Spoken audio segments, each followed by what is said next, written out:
Hello and welcome to FreightWaves Now. It's Tuesday and that means another edition, and we have the lovely Donny Gilbert talking to the brokers coming up next. We also have the man himself, Mike Baudendistel, with the shipper update.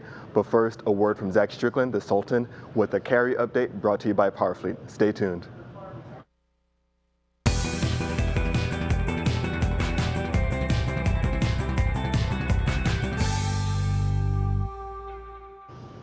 Hey everyone, and welcome to your Tuesday carrier update presented by PowerFleet. So, national volumes still right in line. We are moving neck and neck with 2019. That may or may not be good news, depending on who you are, but so far the market has been right in line after this nice big December year-over-year increase. Previous year in blue. I should say this year in blue, previous year in green here. So we are moving right in line as we move out of this little Martin Luther King holiday trough, right up neck and neck with 2019, which is fascinating to me because these are two very disparate markets. Like, we did not have the same level of tender rejection this time last year versus last year. We were a little bit tighter coming out of that 2018 period of time. So this market, a little bit more subdued than last year, but we are waiting on some changes coming in the next couple of months. So let's check out where the market is currently with our weighted rejection index map.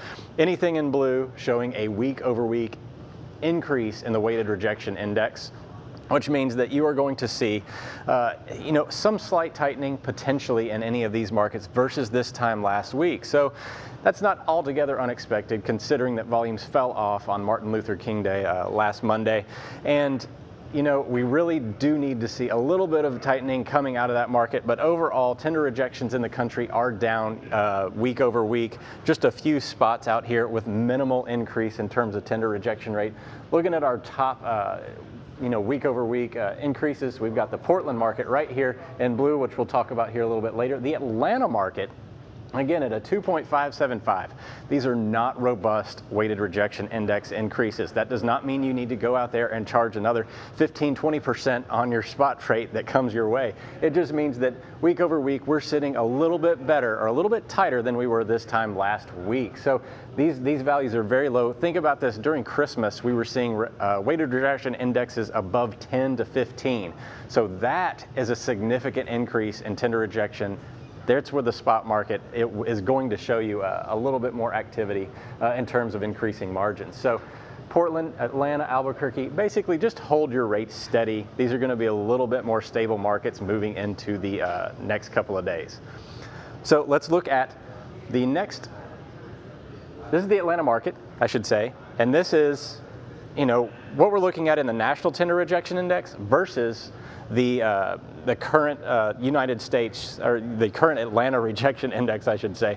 4.7%. We are down underneath the national average of 6.6%. So that means even though we had that increasing weighted rejection index value, it's not necessarily on par with the national average. So there are a lot more unstable areas in the country right now to look at. But it is important to note that we are seeing a slight uptick, whereas the national average is coming down. So we were seeing two converging values in the Atlanta market. So I just wanted to point that out real fast, just so you get a point of reference over where these rejection rates are going. Looking at the rest of the country, I wanted to pull out some lanes.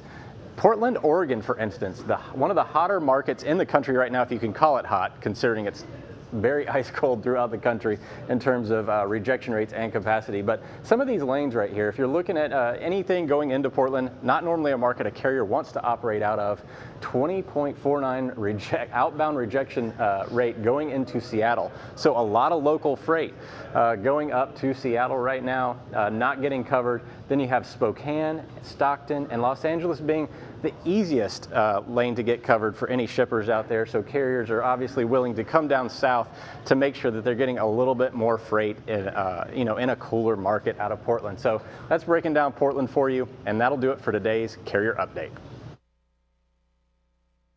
The comprehensive logistics offerings from PowerFleet cover in-cab ELD, fleet management, trailer tracking, cargo monitoring, and tracking other assets such as chassis and intermodal containers.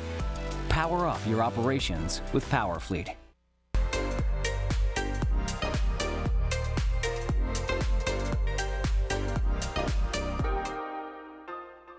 Thank you, Zach, for that wonderful update. Donny Gilbert here, going to talk a little bit about what's going on in the broker markets. we've talked over the past few weeks, we've gone in sonar, we found these markets that we've been looking for a lot of, the higher tender rejection rates. Where are the best prices at, what markets are pushing up? But on the flip side, a broker doesn't necessarily have to operate in the markets that are the higher tender rejection rates. There's also kind of, help those carriers get out of the market that are struggling. And today I've brought you some heat maps. And what I've done with these heat maps is I brought on our right here, or your left here, I've brought our dry van tender rejection rates, and I put it in a heat map and actually sorted it by the lowest tender rejection rate. And on your right here, my left, I've brought reefer, and I've also as well sorted it by the lowest tender rejection rates. And I'm trying to look at these markets and figure out which market has the lower tender rejection rates, because these are the markets that carriers need help getting their trucks out of. And I want to look for markets that they go from basically the red to the blue. So I want to look at the bigger markets, maybe the Atlanta market, the Memphis market, Indianapolis, Chicago, or out on the West Coast, the larger Los Angeles markets. So we see here on the dry van, we see Spokane, Washington's up there, Alexandria, Virginia, Saginaw, Michigan, Roanoke, Virginia, Lakeland, Florida. These are markets that are currently struggling right now. On reefer right now, outbound tender rejection rates for Miami, Florida, 0.85. Lakeland, Florida for reefer, 0.95. Alexandria, Virginia, again, 1.2%. These are markets where right now rates are really, really low, and their actual spot market rates are below contracted rates. So if you're a broker and you have contracted freight in these markets that you can pick up, it'd be advantageous for you to go in and get these loads, because you can flip them over to the spot market and still make a lot of money. Now, when we're talking about making money, we're talking about our margins. They're not going to be huge margins. So you're looking for volumes from these markets here of $25, $50 profit margins. Pick these loads up and move these trucks back. This is an area right now, especially during January and February, maybe early March, that we need to work with. I've also brought here some the Seattle market that we're kind of talking about here up in the North Pacific Northwest. Here we have tender rejection rates for dry van dropping at 2.33%, and reefers drop down to 3.7%.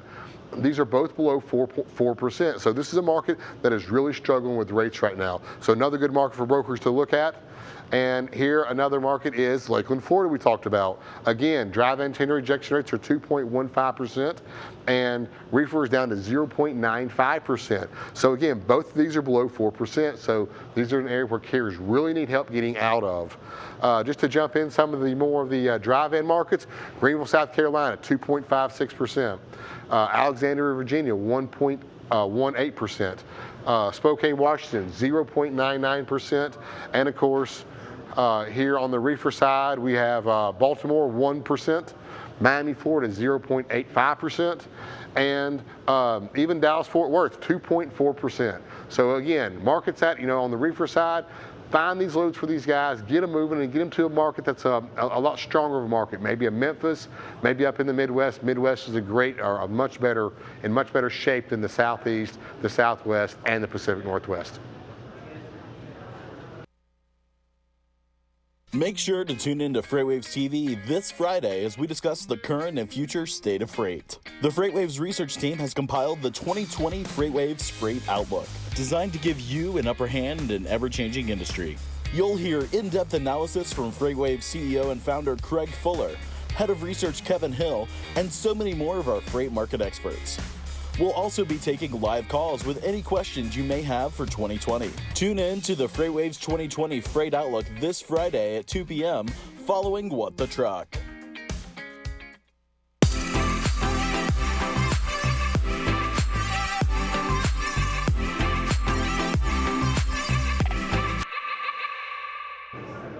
Welcome to Shipper Update. I'm here with Mike Baudendistel. Mike, what do you have for us today?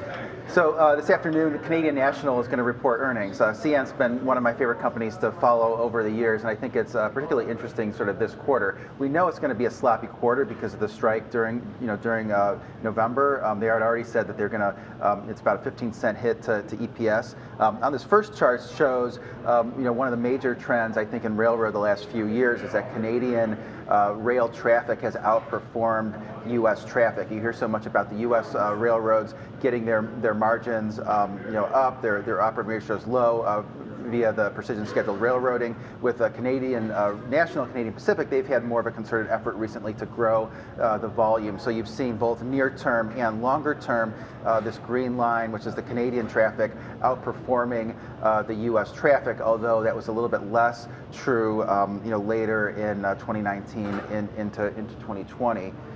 This next chart is just one of the revenue segments that CN hauls. They're one of the biggest haulers of forest products out of Canada. So this is primary forest products, which is a fancy word for logs. Right. And I know you've talked about housing starts in the U.S.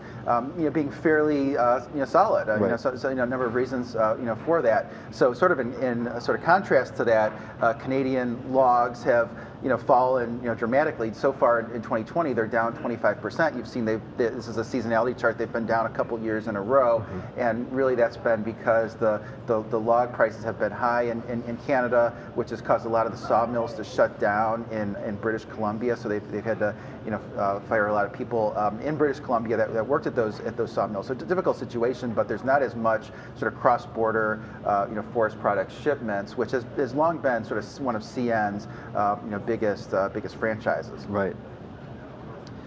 This next chart shows a little bit of an illustration, from my perspective, of what was the impact of the Canadian National strike. So that was a strike that lasted almost about 10 days, I guess, 10, 11 days in November, and it started November 19th. And one of the things that really stood out to me from the data was the dwell at Macmillan Yard. That's the biggest Canadian National yard. It's a hump yard, and it's just outside of Toronto. And you see this is sort of putting this against the truck outbound tender volume index, and you see where this strike started was sort of late here in November, and you've seen sort of after that a big pickup in the outbound tender volume index out of Toronto, more so than we saw for Canada as a whole. So I think there were shippers that just couldn't take that delay. The Macmillan dwell went from about 23 hours to about 84 hours,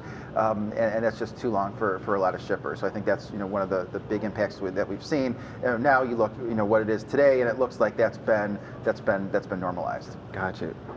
So it looks like there's a lot of headwinds so far for Canadian National and for really shippers coming out of Canada. Yeah, I think that's true. And another one that we're concerned about is just the phase one trade deal with U.S. I mean, we talk about that as being such a positive.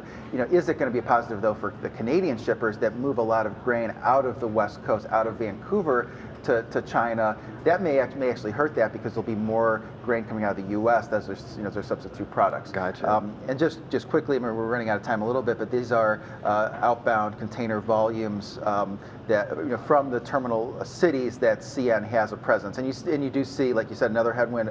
A lot of red on the screen. The exception is Chicago, but Chicago's served by all the railroads. Right. So these are a little bit more specific to CN with Memphis and Toronto. Excellent. Well, Mike, thank you so much for that insight. We'll definitely keep an eye on this. And thank you so much for tuning in for this shipper update. And that's going to do it for this Tuesday edition of FreightWaves Now.